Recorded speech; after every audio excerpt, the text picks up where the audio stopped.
নমস্কার বন্ধুরা, স্বপ্নাস ডায়েরিতে সবাইকে অনেক ওয়েলকাম। শীত তো ভীষণ পড়ে গেছে, আর শীতের সময় আমাদের কাছে থাকে নলেন গুড়, যেটা আমরা সারা বছর ওয়েট করে থাকি যে কবে হাতে আসবে। তাই আমাদের সবার পছন্দ নলেন গুড় দিয়ে তিলের নাড়ুর রেসিপিটা তোমাদেরকে শেয়ার করব। আশা করছি তোমাদের খুব ভালো লাগবে। প্রথমে দেখো, চাল কিছুটা ভেজে নিচ্ছি। তার জন্য চালটাকে প্রথম ধুয়ে নিয়ে তারপর লবণ দিয়ে বেশ ভালো করে মেখে রাখতে হবে। তারপর হাই টু মিডিয়ামে আঁচটাকে রেখে ভেজে নেব। আমি এখানে একদম কাঠের আগুনে গ্রামীণ পদ্ধতিতে চালটাকে এবং তিলটাকে ভেজে নিয়েছি। তিলটা যখন সুন্দর গন্ধ বেরিয়ে আসবে সেই টাইমে কিন্তু ভেজে তুলে নিতে হবে, বেশি ভাজলে কিন্তু পুড়ে যাবে। প্রথমে মিক্সিতে চালটা গুঁড়ো করে নিয়েছি, তারপর তিলটা দিয়ে বেশ ভালো করে মিক্সিতে মিহি করে নিলাম। এখানে কিন্তু চালটা কম দিয়ে তিলটা বেশি দিতে হবে, তাহলে তিলের নাড়ুর টেস্টটা ভালো হবে। চলে আসি রান্নাঘরে, কড়াইতে গুড়টা দিয়ে জ্বালানো শুরু করে দিয়েছি। অবশ্যই ফ্লেমটাকে হাই টু মিডিয়ামে রাখবে। আর অন্য সাইডে তিল আর চালটাকে গুঁড়ো করে এক সাইডে রেখেছি। 4 থেকে 5 মিনিট পর দেখবে গুড়টা একটু নাড়তে হবে অনবরত। আর যখন উঁচু করবে গুড়টা, খুন্তির সাহায্যে একটা সুতোর আকার আসছে, সেই টাইমে বুঝবে গুড়টা পারফেক্টভাবে তৈরি হয়েছে। তা না হলে কিন্তু নরম থেকে যাবে, আঠালো হবে না। তো দেখতেই পারছো গুড়টা কিন্তু বেশ লাল লাল কালার চলে আসছে এবং সুতোর আকারও হচ্ছে, মানে পারফেক্টভাবে জাল হয়েছে। এবার তিলটা দিয়ে দেবো আস্তে আস্তে।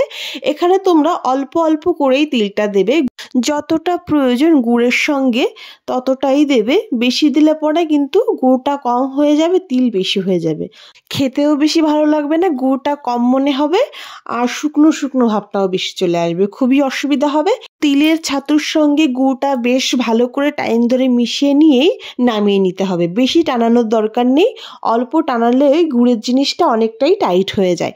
নামিয়েও নিয়েছি, কড়াইতে রেখেই সব লাড্ডুগুলো আমি বানিয়ে নেব। দেখতেই পাচ্ছ কিছুটা হয়ে গেছে তৈরি। দ্রুত দুজনে মিলেই করছিলাম, আমার শাশুড়ি মা আর আমি দুজনেই বানাচ্ছিলাম একই সঙ্গে। এতেও কিন্তু তেমনি ভালো লাগে। তো অনেকে গোটা তিলকে লাড্ডু করে বানিয়ে নেয়, তো আমি গুঁড়ো করেই নিয়েছি। তোমরা অবশ্যই এইভাবে একবার ট্রাই করতে পারো, খেতে কিন্তু বেশ ভালো হয়েছিল। শাশুড়ি মা আর আমি দুজনে মিলেই নাড়ু বানাতে বসে পড়েছি, আর প্রায় হয়েও গেছে। একদম শেষের দিকে একদম কড়াই নিয়ে মা বসে পড়েছে। যাই হোক, এই লাড্ডুগুলো যদি ভালো গুড় দিয়ে তৈরি করা হয় না, পুরো চকলেটের মতো খেতে হয়। সবাই মিলে গল্প করতে করতে সব নাড়ুগুলো বানিয়ে ফেললাম। তো বন্ধুরা, তোমাদের ভিডিওটি কেমন লেগেছে প্লিজ কমেন্ট করতে ভুলো না। আর যারা যারা এখনও আমার চ্যানেলটি সাবস্ক্রাইব করোনি প্লিজ সাবস্ক্রাইব করে দিও, আর আমার পাশে থেকো। তোমরা কি ধরনের ভিডিও আমার থেকে দেখতে চাও প্লিজ কমেন্ট করে বলো আমাকে। আর ভিডিওটি ভালো লাগলে প্লিজ শেয়ার করে দিও। সবাইকে অনেক ধন্যবাদ পুরো ভিডিওটি দেখার জন্য। তো বন্ধুরা, আজকের ভিডিওটি এই পর্যন্তই। দেখা হবে নেক্সট ভিডিওতে। ভালো থেকো সবাই।